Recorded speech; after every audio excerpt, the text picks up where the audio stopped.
Welcome back to the Muscle Intelligence Podcast. My name is Ben Pakulski, and I'm host of this podcast. This podcast focuses around physical optimization for men over 35. Ultimately, if you're not a man over 35, this podcast is absolutely still beneficial for you.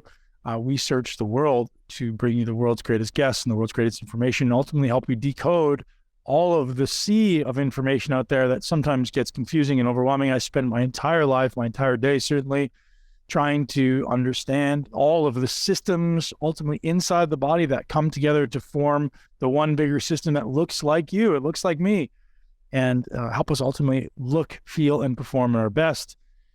Thank you very much for joining me today. We're going to dive into testosterone replacement therapy, the 9 things that I think you should be focused on to ultimately optimize your testosterone levels, whether you're on testosterone or not. There's really about 9 things. Some of them are more impactful than others. These are 9 really, really important things. I created a document that it's called an entire program, a 30-day program around testosterone optimization. I call it Max T. Ultimately, there's a lot of things we can and should be doing, guys, that are going to help us naturally optimize testosterone. Now, whether you're someone who takes testosterone exogenously by administration, either from your doctor or otherwise, you still want to pay attention to these 9 things, because it's not just about how much you take, it's what your body does with what you're consuming or what your body ultimately is able to utilize. I know people who take a very small amount and get an incredible result. I know people who take a large amount and get a terrible result. And this has to do with conversion and receptor site affinity. So your body can convert its testosterone to estrogen and DHT. And also the receptor site affinity is variable person to person. And I think there's a lot of things that affect this. A lot of these factors that I'm going to teach you about today will directly affect this. So without further ado, let's get rolling on the 9 things in no particular order. Now, again, there's a lot of facts that I want to share with you guys about, shocking facts about testosterone. Testosterone has been dropping by 1% per year since 1982. That means that a 45-year-old man in 1982 had 40% more testosterone than a 45-year-old man today. Now, this is a fact I pulled off of a Harvard review. I don't have the study, but this is a fact that I pulled off a Harvard review paper that is very interesting to hear. Low testosterone levels are found to be associated with increased risk of metabolic diseases, obesity, diabetes, cancer, heart disease, and Alzheimer's. And if you know that those are all the big culprits, those are the, they call it the horsemen of mortality. Those are things that are going to take us out. So low testosterone is actually more correlated with that than high testosterone. Imagine that. Obesity is one of the major causes of low testosterone levels. As you can imagine, stress is number 2, and maybe gut health being another one as well. Low levels of testosterone are actually more correlated with all-cause mortality and cardiovascular disease. Because I know there's been a lot of propaganda thrown out there about testosterone going to cause all these negative effects. The reality is, I don't think it's true. Again, do I know? What it seems to be is too much testosterone can be bad, and not enough testosterone is even worse. So I think with testosterone, it's finding that Goldilocks spot. Hypogonadism is found in at least 75% of men who are considered overweight or obese. Hypogonadism is ultimately the underproduction of testosterone. At least 40% of men over 30 have low testosterone levels. And we'll get into the idea of, should you be taking exogenous testosterone? When should you take exogenous testosterone in today's podcast? So one of the final things, that there's 2 things, that vitamin D is very correlated with testosterone levels. Too low vitamin D is very correlated with low testosterone. Low dopamine is correlated with low testosterone, which means if you're lacking drive, motivation, you can have low testosterone. You may have low testosterone. Depression lowers testosterone, obviously, and stress lowers testosterone also. So testosterone and depression is a 2-way street, right? Depression lowers testosterone, and low testosterone leads to depression. So again, there's obviously other causes of depression, but those are the primary ones, or that's one of the primary ones. So the 9 considerations, or the 9 things that are big pillars, big rocks when it comes to optimization of testosterone, naturally or otherwise, these are things you must be paying attention to, because if any of these is off, it doesn't matter how much you're taking, your body isn't effective in utilizing. And these are no particular order. The first one that I like to really harp on, because I personally think it's the biggest lever, or certainly one of the 3 biggest levers, is body fat. If your body fat is elevated, your body is absolutely going to be converting testosterone into estrogen or DHT, and ultimately estrogen is going to drive up further accumulation of body fat. So it's definitely something you want to adhere to. And some people say, hey, Ben, should I take more testosterone to drop body fat? In my experience, that doesn't happen. In my experience, it doesn't seem to be correlated that by increasing your testosterone levels, body fat naturally goes down. Because if your body fat is high already, the more testosterone you put in, the more your body's going to convert that testosterone into estrogen, which ultimately drives more fat accumulation. I've seen a lot of guys add more testosterone and actually get fatter because they're not addressing the thing that's causing their body to get fatter, which is the body fat to begin with.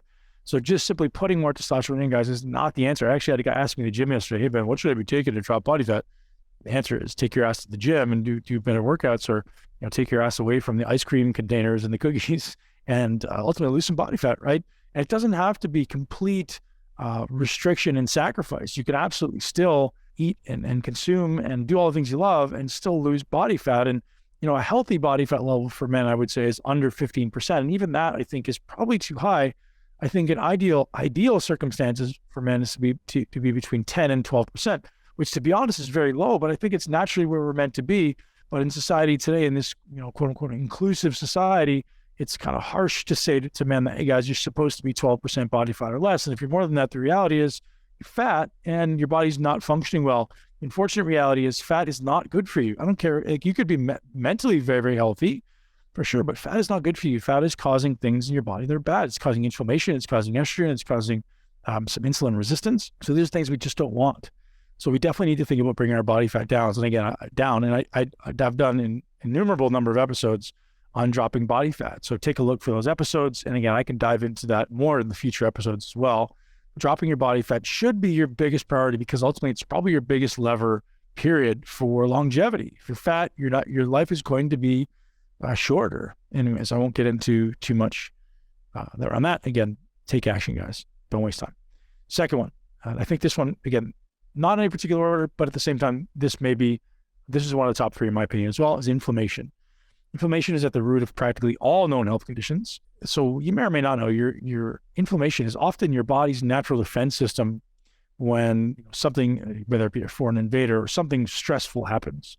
So your body's ultimately using this immune system to attack and produce these inflammatory responses. Now that could be a result of excess food. That could be a result of mental stress. That could be a result of toxins. That could be a result of any number of things. Even exercise is inflammatory to the body in an acute way and sometimes in a positive way. So we look at things like insulin resistance and poor sleep and psychological stress, poor digestion, leaky gut, alcohol, pesticides, pharmaceuticals. All these things are ultimately leading to increased inflammation. Inflammation damages the arteries. It can lead to diabetes, arthritis, IBS, Crohn's disease, so many things. So you got to pay attention to your inflammation. I've got tons of research here that I've pulled as a reference in this Max Testosterone guide or program that I put together to help you ultimately optimize T. I'll bother sharing the research studies with you, but I've got a long list of them. Hey, everybody, just a quick interruption to this podcast from a message from our sponsors. Our sponsor today is Organifi. You guys have heard me talking about Organifi green and red for a long time. I've been drinking it every day. Typically, it's been post-workout lately. And sometimes I even bring the red intra-workout to increase my pumps and just give me a little bit of sugar that I need to keep that high performance going. Allows me to recover effectively and just make sure I cover my bases. Organifi greens and reds are dehydrated, high-quality vegetables and superfoods and fruits that ultimately allow you to get access to all the nutrients your body needs to thrive. Organifi juice and adaptogenic blend powders, as well as supplements to support immunity, digestion, and detoxification. Organifi is 100% organic and offers something truly for everyone. Their clinically proven adaptogenic ingredients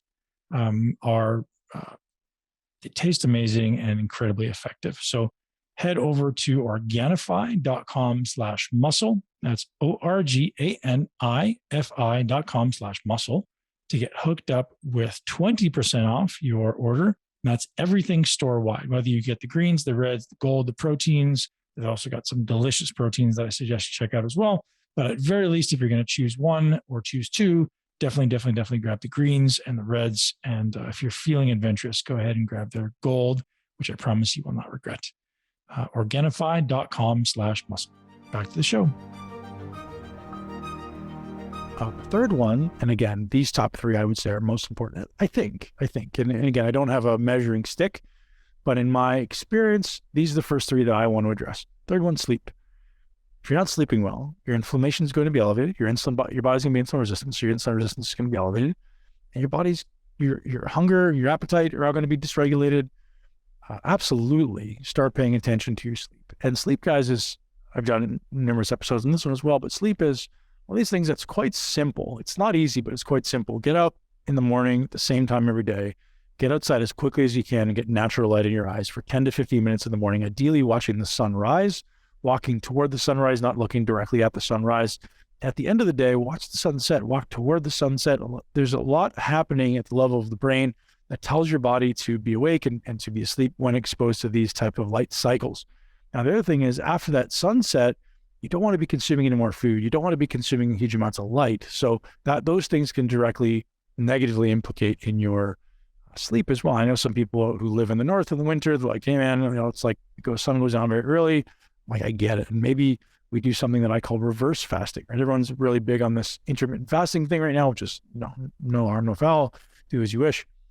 But in my opinion, it seems to throw off a lot of people's circadian rhythms because food is a big stimulus to our sleep cycles. So if I eat later in the day, my body wants to be more awake or tends to be more awake. All those organ systems that are necessary to digest the food, those things are working while the rest of the body's trying to shut down. And that ends up causing dysregulation in the systems or disharmony in the systems. So I won't spend an enormous amount of time giving you guys a lot on sleep, but rest assured, sleep is a big, big lever. The fourth lever I want to throw at you is stress. You guys know stress is huge, chronically elevated cortisol and adrenaline. So stress is this generic response, this generalized response to any number of things, right? It could be psychological stress, financial stress, physical stress, chemical stress. All these things are stressors. And if your stress is exceeding what your body is capable of adapting to, you will be overly stressed. And stress is normal. Stress is a normal part of life. And we shouldn't ask for maybe less stress. We should train our body to be more capable of adapting to stress. So we call it adaptive capacity. There's 4 different areas that I talk about as far as this adaptive capacity. This physical capacity, metabolic capacity, physiological and psychological capacity. I do have podcasts coming out soon, if I haven't already launched them, on that specifically. Now, stress is incredible testosterone killer because cortisol and testosterone work at odds with each other. As testosterone, as cortisol is up, testosterone tends to be down. They tend to be competitive for cholesterol. And if your cortisol is chronically elevated, your testosterone tends to be low. Environmental estrogens is a really big one, maybe bigger than it's ever been, certainly bigger than it's ever been. These quote unquote xenoestrogens are foreign chemicals that act like estrogen and bind to the estrogen receptors in the body. They disrupt the endocrine system, which is your hormone system.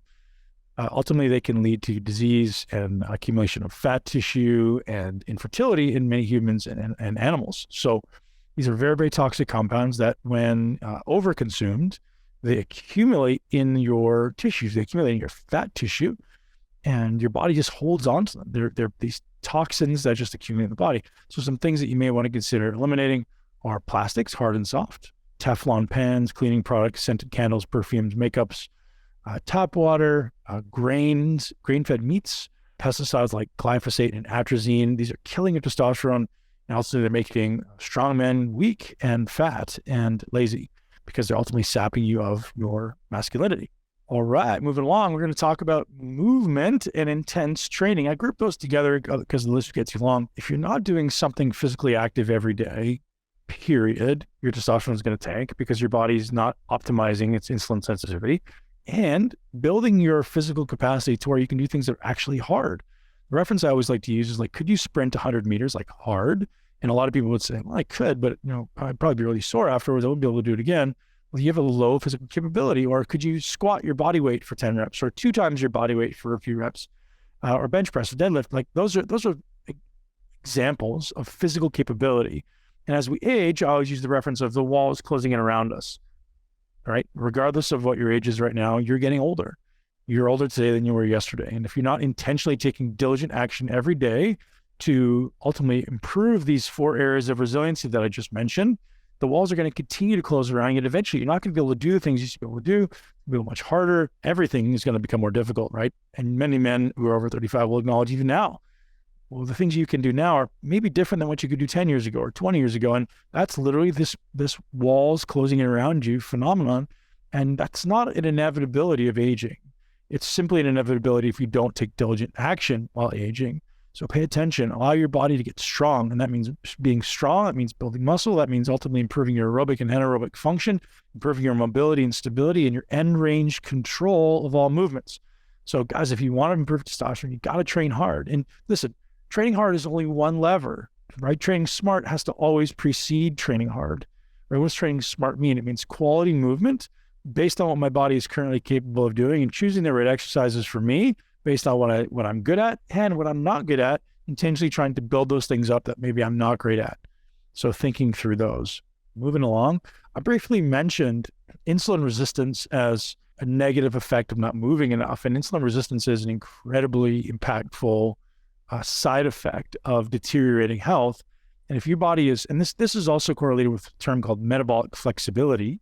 And if your body becomes metabolically inflexible or ultimately insulin resistant, your body will become inflamed. Usually they go hand in hand, inflammation, insulin resistance. And ultimately your body will tend to hoard body fat. You'll tend to use carbohydrates as fuel kind of perpetually and not want to tap into stored body fat. So we have to be aware of insulin resistance and how well our body uses insulin and carbohydrate. Now, the single biggest lever against insulin resistance by far is exercise and mitochondrial function. So we need to be doing the types of exercise that ultimately improve insulin signaling and allow the body to lower levels of insulin chronically. Now, my suggestion for 30 days, and I make most people who come into my program do 30 days of low carb dieting, low or no carb dieting, depending how insulin resistant you are. Guys, if you want to improve your testosterone, 30 days of somewhere between ketogenic, carnivore, and low carb dieting is incredibly impactful for improving your body's insulin signaling, but it doesn't work on its own. You have to also be doing the training that improves your mitochondrial function. If you have poor mitochondrial function, everything else starts to fall down. The mitochondria are these incredibly powerful organelles in the system that seem to impact everything from inflammation to oxidative stress to insulin resistance and nutrient utilization to just daily energy. So if you don't have enough energy to do all the stuff you need to do in a day or want to do in a day, and you require multiple cups of coffee or stimulants or et cetera, your mitochondria are just diminishing. If you wake up in the morning and you have less energy now than you did when you were 21, your mitochondrial function is degrading, and you should absolutely be taking action every day. But what does that action look like? It means starting with low intensity cardio, like get some good quality zone 2 work in, and zone 2 could be 3 to 6 to 10 hours a week, right? Even if it's 10 hours of walking or 10 hours of cycling, like low intensity stuff where you can do it with your mouth closed and be able to walk. The hardest you can work with your mouth closed and be able to talk is ultimately, maybe one of the most impactful things for mitochondrial function, and then progressing from there to doing things that are more high intensity in nature, which are, well beyond your VO2 max. You want to bring that VO2 max up as well. So another reason why your testosterone is low dopamine.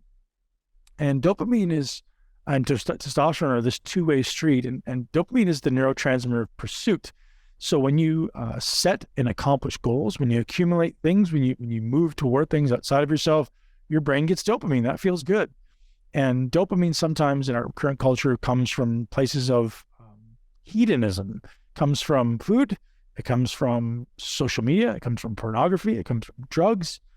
Those are all not good places to get dopamine, because ultimately they're just right there. They don't require any movement. They don't require any progress.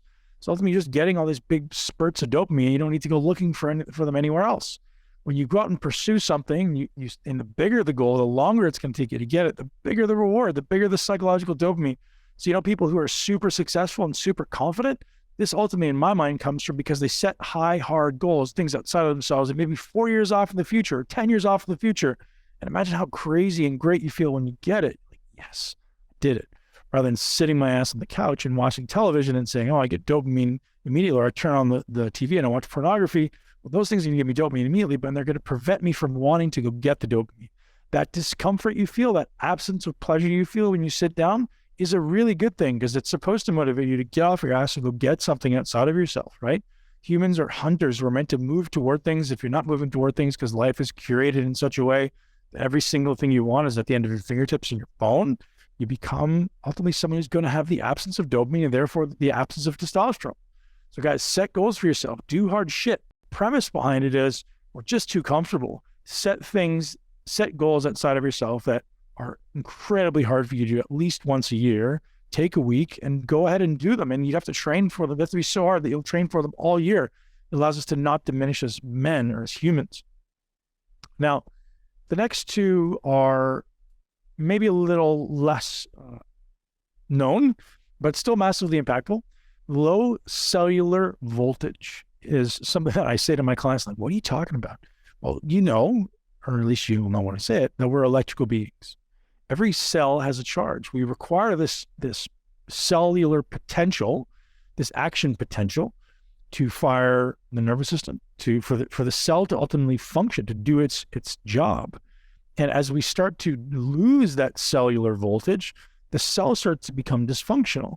Now, I'm not an expert in biophysics, which is ultimately what this is by any stretch. I've read a couple of books, but I'm far from an expert. And the reality is, I don't know if there's a lot of people on the planet right now that are experts, certainly not in the fitness space.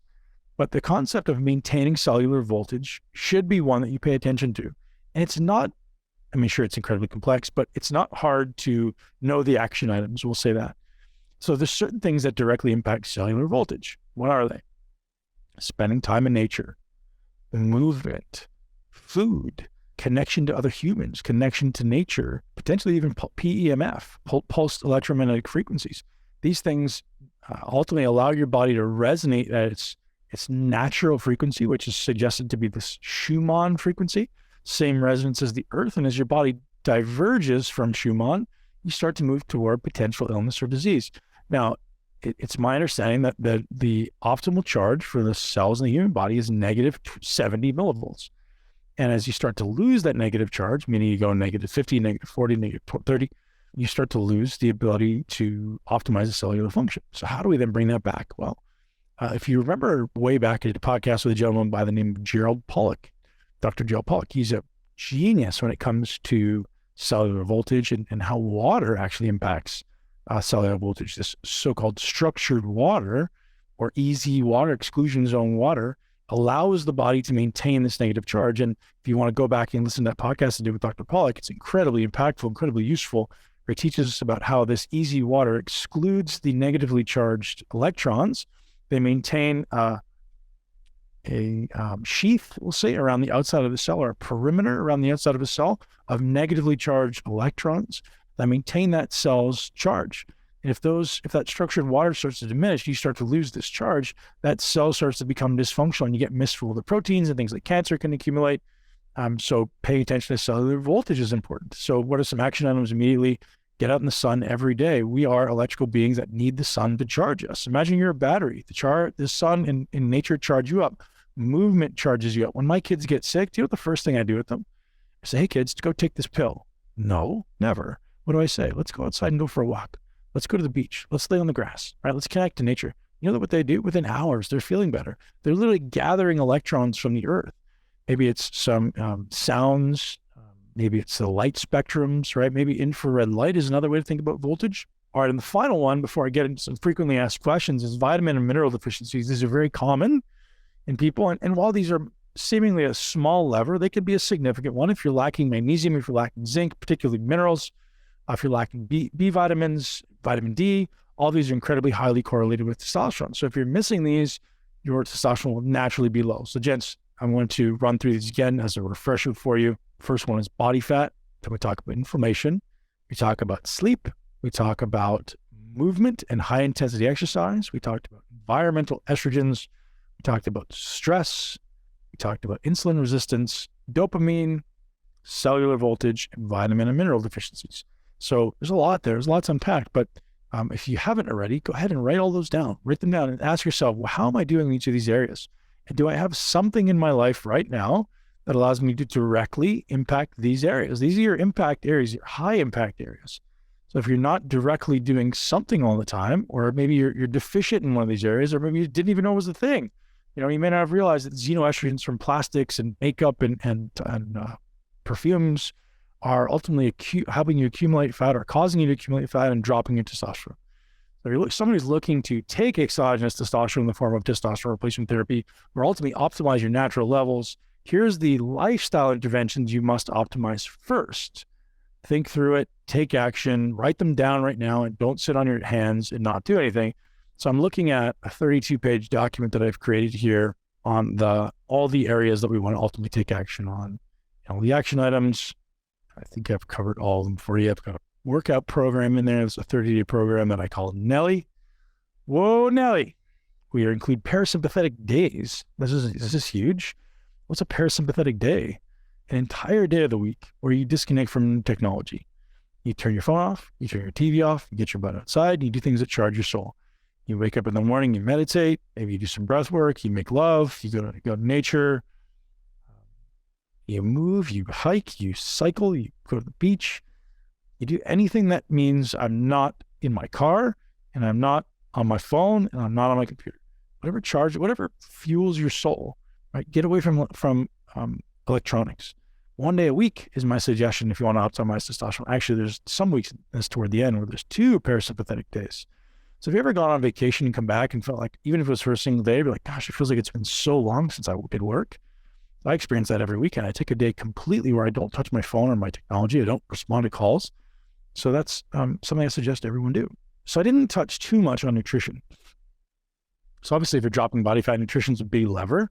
What is the optimal nutrition for testosterone optimization? Well, the reality is you're going to need a high amount of protein. You're going to want fiber in the form of vegetables. Actually, research suggests that you want some carbohydrate as well. So we don't want to have the absence of carbohydrate. So while I suggest a low carbohydrate diet or even a no carbohydrate diet, for many people for the first 30 days to optimize insulin sensitivity, we don't maintain that forever. We actually start introducing a cyclical carbohydrate diet, whereby during the week, maybe you do low carbohydrate or like low, enough to fuel your training. And on non-training days, we go no carbohydrate. We want to have the body's ability to kind of drop the body fat and ultimately improve insulin sensitivity. Now, it's certain that excessive amounts of calories, regardless of where they come from, can actually cause insulin resistance and inflammation. So we can't overeat, regardless if it's high quality food or not. We have to make sure we're somewhere in the caloric range that we're burning, or maybe slightly above or slightly below, depending on your goals. Protein should almost always be from animal products. It should actually be from products that are that require some work, require some chewing. Like, the difference between chewing a steak versus chewing a burger or a protein shake is very different. And the actual act of chewing and developing the muscles of your jaw has been shown to be correlated with increased testosterone. You'll notice people, if you ever look at a human who's got like a square jaw, right off the bat, that person's got high testosterone levels. Right? People have a really defined jawline. People have a very square jaw. There's a lot of correlation there between that and high testosterone levels. So oftentimes those people will be super lean and often they'll look very healthy because their testosterone is very, very elevated. As far as quality of fats, again, the basic stuff, right? Don't take in really low quality industrial fats. Avoid the things like the omega-6s, which is seed oils and canola oil, corn oil and grapeseed, all that stuff. Get rid of that stuff. It's poison. Don't consume it. Again, I don't want to be so dramatic as to say it's poison, but in general, it's already in the food you're eating if you're eating any processed foods. So avoid as much as you can. Don't add it to your food, certainly. We want to prioritize fats like olive oil, animal fats, butter, ghee, lard, coconut oil, maybe some avocados, some nuts and seeds are great there as well. I've got a long list of supplements here. I can give you a suggestion for protocol that I put together based on what I know. So first, there's what I call foundational supplements or daily supplements. And there's what I have on here, 6 things that I think everyone should be taking daily if testosterone optimization is your goal. So actually the protocol I have in here, I actually spell out exactly, do this much for 10 days, do this much for 10 days, do this much for 10 days, because the amounts are variable. So on today's podcast, I won't tell you the amounts, but I'll tell you what supplements I think you should be taking. So first, I think everyone should be taking magnesium, vitamin D, and I always combine D and K2 for innumerable reasons. Vitamin D and K2, when you take them together, vitamin K2 makes sure the vitamin D is going where it's supposed to go, make sure the calcium is going where it's supposed to go into the bones and not being deposited on your arterial walls. Vitamin B, fish oil, and trace mineral supplement. I take the one Quinton. It's spelled Quinton, but they pronounce it Quinton. And that's my kind of foundational day-to-day supplements. I think those are pretty safe for everybody to take for the most part, right? So again, I'll repeat those. It's magnesium, and there's multiple different sources of magnesium. I would suggest malate or glycinate. It's just a day-to-day magnesium, vitamin D and K2, vitamin B, trace minerals, and omega-3s. Now you could also add vitamin C on that list, but most humans take vitamin C already. Those are foundational. Those are not necessarily directly going to impact your testosterone, but if you're not taking those, start. And because it's always like, think of a pyramid. supplements are like the kind of the peak of the pyramid or the icing on the cake. If you're not doing the foundational lifestyle and basic stuff, the top stuff doesn't work. All right, so then I've got 6 supplements that I suggest for testosterone optimization. So the first 2 are simply minerals, zinc and boron. Zinc, again, I have a very specific protocol here that I run for 30 days. Boron, again, same idea, variable dosages based on person. And there's 4 supplements that are 5 supplements that are very highly correlated with increasing testosterone. I'm sure there's a bunch that I don't know or that aren't on this list, but these are the 5 that I seem to be most useful for me. First one is ashwagandha. Ashwagandha is a really good way to balance out cortisol and stress. We take 750 milligrams in the evening. That tends to be a really good one that you actually feel different when you take that. Then the other 4, Fedosia agrestis, Tonkat Ali, Shilajit, and DHEA. Now, Shilajit is one of these that's a little controversial. Some people think it's just miraculous, and some people think it doesn't do anything. I've seen some pretty decent results with my clients on Shilajit, and that's Shilajit. Shilajit. And those supplements are directly correlated with increased natural testosterone. But you got to be healthy enough for testosterone. You got to have your managed stress, you got to have your sleep in place, you got to have your inflammation and insulin resistance in place, your daily movement. Otherwise, nothing works. I've also got a list of supplements here for stress, for nitric oxide production, which is ultimately for your penis to work and your muscles to get pumped. We got the ultimate sleep stack. We've got the ultimate brain stack. We got the max T sleep, max T stress. I've got all your interventions in this document as well. 32 pages of testosterone optimization. So I've got a few more questions here that came in from my team and also from some listeners. So when should someone consider making the transition to TRT and why? The reality is I try to dissuade everyone from taking TRT until you're 100% certain that you're willing to do it for the rest of your life. From my experience, it's very hard to go on testosterone and go off if you've been on for any extended period of time. If you're on for 3 months or maybe 6 months, you're fine. You can go off and your body's natural T will come back. But in general, if you've been on for a long time and you're over 40 years old, or if you've been on for any amount of time and you're 40 years old, the likelihood of it coming back after taking testosterone is less. So the younger you are, the more likely it'll come back. For most people, it's like if you're not going to accept the fact that you're going to be on testosterone for the rest of your life, which is 1 to 3 needles a week, don't do it. Don't do it. You could also do creams, and I'll talk about that in another question. And the question is also, when should people consider making the transition to TRT? And when your T is low and it's impacting your quality of life, guys, what you don't realize is your life should feel great. You should feel vital. You should feel energized. You should feel rejuvenated after you sleep. You should feel excited to exercise, excited to have sex, excited to pursue your goals and your dreams. And if you don't, your T's low, very likely. Could be because you're fat, could be because you're stressed, could be because you're not sleeping well. But ultimately, you got to fix it. You got to take action and change it. Otherwise, nobody's going to feel sorry for you.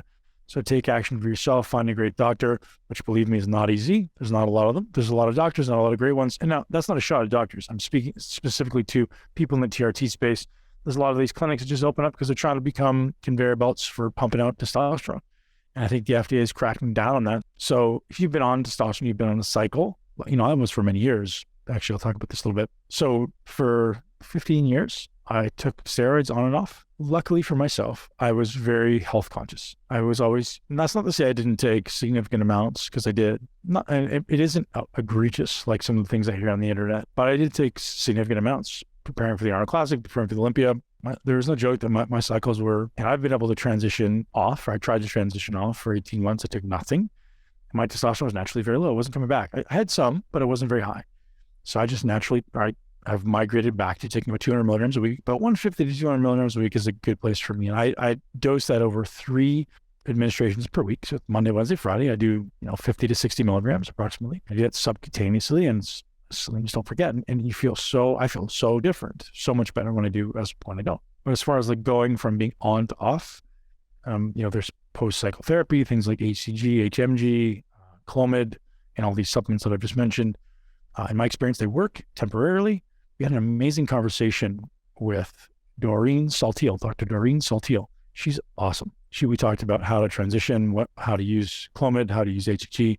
Link to that in the show notes. And you guys can just search Dr. Doreen Saltiel on the Muscle Intelligence podcast. Check that out. The next question is gels, pellets, or injections? What's the difference in effectiveness? How to have these conversations with your physician. Gels, pellets, injections. Someone actually asked me yesterday about a nasal inhaling testosterone. I've never heard of this before. Watch, I'm not a big fan of putting anything up your nose. I don't think that's a good idea. So gels, pellets, and injections. Gels are typically things you rub on your body. Sometimes you rub on your testicles. I've heard some of my guys say they love it. And personally, I've never tried it. I just hate the idea of having to rub gels on my body. It just feels like not a good idea. Pellets, I know from not experience, but from other clients that they work great for a really short amount of time. And then they don't. They're very unpredictable. So I dissuade everyone I can from using pellets. Injections is the simplest way, or at least maybe the most controllable way. Unfortunately, you do have to inject the needle, but use a small needle and you go subcutaneous 3 times a week. It's relatively painless. That would be my suggestion. And I can talk to your doctor. You don't use my advice as medical advice ever, but in general, if you're going to use testosterone, it seems like injections currently are the best way to go. Difference in effectiveness. I like testosterone because I can control it. I can control when I do it, how much I do. I'm talking about injections. If it's topical, I don't know how much my body is taking in. I could have incredible ability to take it in. I could have a poor ability to take it in. With pellets, how do I know how much is being released and when? It's going to be unpredictable. I'm all about predictability. How to have a conversation with your physician. Just be honest. Like, right, what are you experiencing? So, is your sex drive low? Is your performance low? Do you feel like you're adding body fat and losing muscle? Do you feel like you're losing your drive for life? Like, all those are very common effects of testosterone, of low testosterone. Negative side effects. Now, I don't want to paint a picture of testosterone being a panacea of perfect health. I also want to make you aware that all the bullshit that gets portrayed in the media is the same like everything else you get in the media. It's just propaganda and bullshit. So my suggestion to you is all those preconceived notions that most people have around steroids are bad, steroids are this, steroids are going to kill you, they're going to cause heart disease. Open your mind for a moment and realize, maybe just entertain the possibility that that's manipulation and propaganda to perpetuate who knows. Listen, I'm an advocate of scarcity or scare tactics in children as well, right? Like, scare the shit out of 15-year-old boys to not do steroids. Great idea. Because they don't understand. They're not smart enough to make a decision, right? They don't know all the criteria with which to make a decision. So as an adult, you're like, yeah, I can factor in all these things. I know what the potential downside is. I know what the potential upside is. I can make that decision. They should definitely dissuade 15-year-old boys and 17-year-old boys and 21-year-old boys from maybe not 20, but like from doing this stuff, just like alcohol. But as an adult, if you can make a decision to walk into a liquor store or a grocery store and purchase alcohol, I can't possibly see how testosterone is in any way worse. So if you're someone sitting at home who drinks alcohol, or maybe you smoke cannabis, maybe you smoke tobacco, or maybe you use recreational drugs, and you're in some way condemning someone who uses testosterone, think about that for a minute. Just, it's exclusively your preconceived beliefs that have been put there by some bullshit on the media that are not true. Ironically, Joe Biden is the one who created the laws against steroids in sports. I think it's incredibly ironic. He was laying the foundation for what was to come. So my suggestion to you is you open your mind. It seems as though, in my experience, if you balance hormones correctly with a doctor, managing your level and testing it often, the negative side effects seem to be very low, very little. Obviously, an excess of anything is going to be very bad. If you drink an excess of water, you can die. But testosterone in general seems to only have positive side effects. In my personal experience, yeah, again, are we going to shorten our lives? I don't know. I don't know. I know that lower testosterone is going to shorten your life more than high testosterone. So again, you guys make that decision. One of the questions is, who's done the most ever? I don't know. But there's some guys out there spoken about what they take, which just blew my mind. For me, stepping on the Mr. Olympia stage, I thought I was doing a lot, like more than I would ever now. But some of these kids on the internet who are just clueless are they like, oh, I'm going to take this because I think this is what, ex bodybuilder that I aspired used to take. I remember there was a rumor actually going around that I would drink bottles of Winstrol.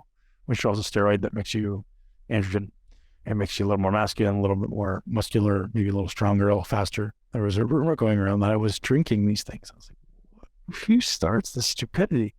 Anyways, so who's done the most ever? I have no idea. But guys, this is a message for any young aspiring bodybuilder out there. You can do so much less than you think and get an incredible result. And I think I did a fraction of what many of my competitors do. I have no idea what all my competitors are doing. But relative to what I see being put out there, you can do a fraction of it. and still make incredible progress. But here's why people choose to use more. You're lazy, right? The reality is you're like, I got to go really fast. Well, are you checking every single box? Are you training correctly? Not just every rep, but every inch of every rep. Are you sleeping well? Are you optimizing your sleep? Is your nutrition bang on? Is your sleep, are your stress managed? Are you doing breath work? Now, what are the things you're doing that are ultimately going to accelerate recovery? Again, I'm not going to be a hypocrite and say don't do it, but I try to dissuade every young person from doing it. Don't start. Your testosterone naturally is probably going to be high enough. And it's not high enough naturally. Lose some fat, fix your lifestyle. And they do, it does improve. So I don't know who's done most ever. Good question though. I like that one. So guys, at the risk of rambling on, I'm going to cut this podcast right here. And just a quick message from our sponsor for today's show, Paleo Valley. Our friends over at Paleo Valley keep knocking it out of the park. These incredible products. They actually just sent me a box of their incredible meat sticks and protein bars because they know I love those delicious things. My kids enjoy them. When we go to the park, when we travel, when we're playing sports, it's a great thing to just throw into our bag and ensure we always have access to a healthy snack. They have incredible flavors, really high quality ingredients. Ultimately, when you refuse to cut corners and you can ultimately provide the best quality nutrition for your body, for your family's body, Paleo Valley is an incredible resource for you to check out. Head over to paleovalley.com/muscle to get hooked up with 15% off. That's paleovalley.com, paleovalley.com/muscle. Get hooked up with 15% off. Support our sponsors because they're incredible products that I've vetted myself and I love, and I think you will too. Ladies and gents, thank you for being here. Hopefully I have provided some valuable info for you to apply and ultimately start to understand whether or not testosterone is a good idea and ultimately whether you're going to take it or not. Let's all optimize our lives together. Ben Pakulski for the Muscle Intelligence Podcast, the Muscle Intelligence family. Thanks for being here. If you're not already subscribed to the podcast, go ahead and do that now on Spotify, Apple, and YouTube. And if you want to leave us a review, I'd love to hear from you. I would love to hear what you have to say about me, about the podcast, about how I can support you ultimately live your greatest life in the body you love. Peace. Thanks for listening to the Muscle Intelligence Podcast. For full episode guides with important takeaways and bonus resources, head over to muscleintelligence.com/learn. If you enjoy the show and find value in the content, please subscribe, share this podcast with at least one person you know and love who would benefit from this content, leave us a review, and support our sponsors. You can see the full list of show sponsors, discounts, and get exclusive Muscle Intelligence deals at muscleintelligence.com/resources. To join our private community and get VIP access to my masterclasses, upcoming muscle camps, and other resources that we don't post anywhere else, head to muscleintelligence.com/community. Most of all, thank you very much for your trust, for your time, and most importantly, for supporting health and fitness in this world. Enjoy your day, and I look forward to seeing you here next week. Thank you so much for tuning into Muscle Intelligence. If you enjoyed today's episode, please be sure to share it with at least one person you know. Make sure you're subscribed so you never miss an episode. This podcast is for information purposes only. The statements and views on this podcast are not medical advice. This podcast, including Ben Pakulski and the producers, disclaim responsibility for any possible adverse effects from the use of information contained herein. Opinions of guests are their own, and this podcast does not endorse or accept responsibility for statements made by guests. This podcast does not make any representations or warranties about guest qualifications or credibility. This podcast may contain paid endorsements or advertisements for products or services. Individuals on this podcast may have a direct or indirect financial interest in products or services referred to herein. If you think you have a medical problem, consult a licensed physician.